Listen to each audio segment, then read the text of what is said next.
Hola a todos y bienvenidos. Hoy arrancamos con un tema dentro de la historia de la Iglesia que me parece muy interesante y poco conocido, lo que se conoce como la empresa antillana. Vamos a ir recorriendo este capítulo, reflexionando juntos sobre cómo se fue desarrollando la fe cristiana en ese contexto histórico. No lo vamos a apurar, lo iremos viendo tranquilos, así que si te interesa conocer más de la historia de la Iglesia, te invito a quedarte. Procuréis con toda diligencia de animar y atraer a los naturales de dichas Indias a toda paz y quietud, e que nos hayan de servir estar so nuestro Señor es sujeción benignamente e principalmente que se conviertan a nuestra santa fe católica. Esto lo dijeron los reyes católicos. Como vimos anteriormente, las primeras tierras que Colón visitó en el Nuevo Mundo formaban parte del archipiélago antillano, y fue en él, en la isla a la que llamó La Española, que el almirante hizo el primer intento de colonización que fracasó. En su segundo viaje, Colón traía instrucciones más precisas de los soberanos en el sentido de que estableciera colonias permanentes en las nuevas tierras e hiciera todo lo posible por la evangelización de los indios. A fin de ayudarlo en este último propósito, lo acompañaban, además del padre benedictino Bernardo Boyle, a quien hemos mencionado anteriormente, 3 franciscanos, un mercedario y un jerónimo. Tras encontrar destruido el fuerte Natividad, Colón y los suyos siguieron navegando a lo largo de la costa de La Española hasta que llegaron a un lugar que les pareció propicio para fundar una población a la que nombraron La Isabela en honor de la reina. Allí celebraron misa solemne los sacerdotes el Día de Reyes de 1494 e inmediatamente se comenzó la construcción de los principales edificios. De piedra se construyeron la iglesia, el cuartel general de Colón y el almacén. Los demás edificios, para morada de los vecinos, se hicieron de madera y paja. Cuando comenzaron a escasear los alimentos, Colón envió a uno de sus lugartenientes de regreso a España con la encomienda de que procurase provisiones. Además mandó con él un contingente de indios que decía eran caníbales y les sugería a los monarcas que los repartieran entre las mejores familias del reino para que aprendieran la lengua española y la fe cristiana. Además, decía Colón, capturando y desterrando a esos indios caníbales, se ganaba la simpatía de los demás indios, que veían en los españoles una fuerza benefactora. Pero el hecho es que el almirante tenía además otros propósitos, pues en las mismas instrucciones proponía que se pagaran con esclavos indios las mercancías que los expedicionarios necesitaban. La respuesta real fue ambigua, pues al tiempo que se aceptaron los indios que Colón enviaba, se le instaba a procurar la conversión de los habitantes de la región sin uso de violencia ni de destierro. Mientras tanto, en la nueva colonia, las cosas no marchaban bien. Antes de la salida del contingente que iría a España, muchos trataron de desertar y partir con él.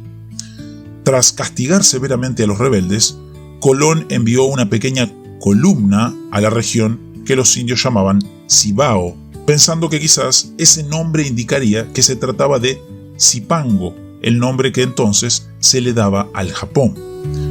Cuando los enviados regresaron con algún oro y con noticias de haber sido bien recibidos por los indios, Colón marchó hacia el Cibao con una fuerza mayor. Pero en esa segunda ocasión los indios huyeron, quizás atemorizados por el aparato bélico de los españoles. En el Cibao, el almirante construyó una fortaleza a la que llamó Santo Tomás, porque los incrédulos que no creían que había oro quedaban refutados. Sin embargo, los indios no estaban dispuestos a permitir que los españoles marcharan impunes por sus tierras y cometieran con ellas los abusos que cada vez se hacían más frecuentes. El cacique Caonabo, a quien se acusaba de haber organizado el ataque al fuerte Natividad, se unió a otros jefes para marchar contra Santo Tomás. Ante tales noticias, Colón mandó una fuerza de varios centenares de hombres a defender la fortaleza, con instrucciones de aplicarles castigos severos a los indios rebeldes, cortándoles las orejas y las narices. El jefe de esa expedición no vaciló a aplicar tales instrucciones con implacable crueldad. Por ejemplo, cuando un indio robó las ropas de un español, toda su aldea fue tomada y al cacique se le cortaron las orejas. En el entretanto, no hay noticias de que los supuestos misioneros hicieran gran caso en pro de la conversión de los indios. El principal de ellos, Boyle, parece haber estado más interesado en su propio poder que en su labor misionera. Esto llegó a tal punto que mientras Colón estaba ausente en una expedición a Cuba, Boyle se unió a un grupo de rebeldes que rechazaron la autoridad de Diego Colón, se adueñaron de 3 naves y partieron para España. Los que quedaron detrás, desmoralizados y carentes de jefes, se dispersaron por toda la región, cometiendo hurtos y violaciones entre los indios. Estos, a su vez, aprovecharon la ocasión para tomar venganza y no pocos españoles fueron apresados y muertos por ellos.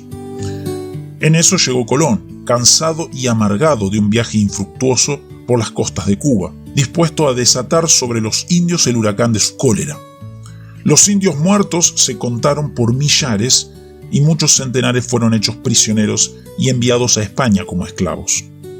Caonabo, quien reunió un ejército de 5.000 hombres y les puso sitio a Santo Tomás, fue derrotado y hecho prisionero. Al cabo de 10 meses, los españoles habían destruido todo vestigio de resistencia entre los sublevados. Pero esto no le puso fin a la ola conquistadora. Los españoles invadieron nuevos territorios y sometieron a sus caciques, excepto el de Jaragua, que se hizo vasallo y ofreció pagar tributo, y el de Higüey, cuyo territorio estaba bastante apartado. Los muchos esclavos hechos en esa guerra alentaron la codicia de los conquistadores, que durante algún tiempo continuaron pagando con esclavos indios las mercancías traídas de España. Además, se decretó que cada indio sometido tendría que pagar un tributo trimestral de cierta cantidad de oro o de una arroba de algodón. Quienes no pagaban los tributos eran reducidos a esclavitud. Ante tal situación, muchos huyeron y se refugiaron en los montes, donde los españoles los cazaban con perros. No todos los colonizadores concordaban con tales métodos. Cuando el almirante estaba ausente en viaje a España, un fuerte grupo dirigido por Francisco Roldán Jiménez se rebeló y huyó al territorio de Jaragua. Aunque el partido de Roldán no se mostró muy amable para con los indios, sí fue menos cruel que el de Colón, que continuaba exigiendo fuertes tributos y enviando cargamentos de esclavos a España. Fue a consecuencia de tal situación que la reina cuestionó el derecho del almirante de vender a los indios como esclavos, y a la postre Bobadilla depuso a los Colón y los envió en cadenas a España. Sin embargo, Bobadilla no fue mejor gobernante para los naturales, a quienes continuó oprimiendo en beneficio de los 300 españoles con que la colonia contaba a la sazón. La escuadra de 32 buques que llevó a Nicolás de Obando a hacerse cargo de la Española llevaba también 17 franciscanos encargados de continuar la labor de evangelizar a los indios. Sin embargo, estos nuevos misioneros, como los anteriores, encontraron muy difícil su labor dadas las malas relaciones que existían entre los indios y los españoles. Al poco tiempo de llegar al país, Obando había conquistado la región de Higüey, pero en la zona de Jaragua, la cacique Anacaona dirigió una rebelión que pronto se extendió también al Higüey y que fue ahogada en sangre. Anacaona, hecha prisionera por los españoles, fue ahorcada.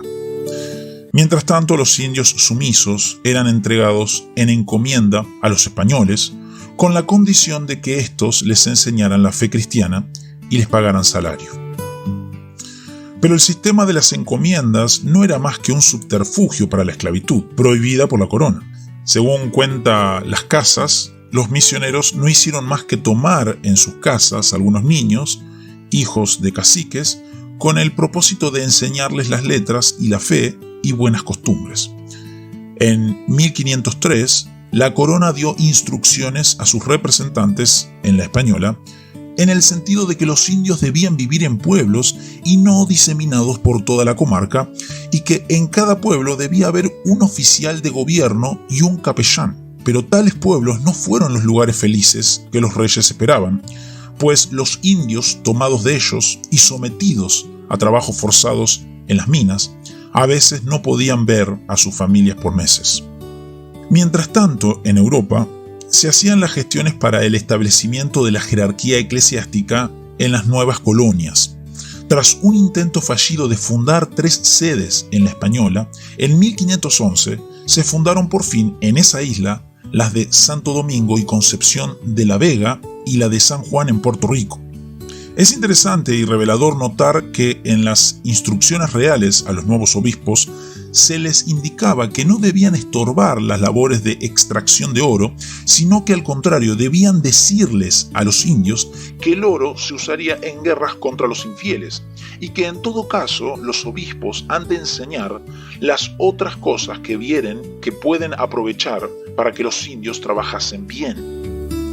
Algunos de los primeros obispos de ultramar fueron personas dignas que se ocuparon de tratar de mejorar las condiciones en que vivían los indios. Pero muchos otros fueron indolentes, partidarios decididos de los colonos, o nunca llegaron a tomar posesión de sus diócesis. Fueron los dominicos, llegados en 1510, quienes más se afanaron por el bienestar y la verdadera conversión de los indios. Entre ellos se contaba Antonio de Montesinos, a quien hemos mencionado anteriormente como el jefe de la protesta contra el régimen de las encomiendas.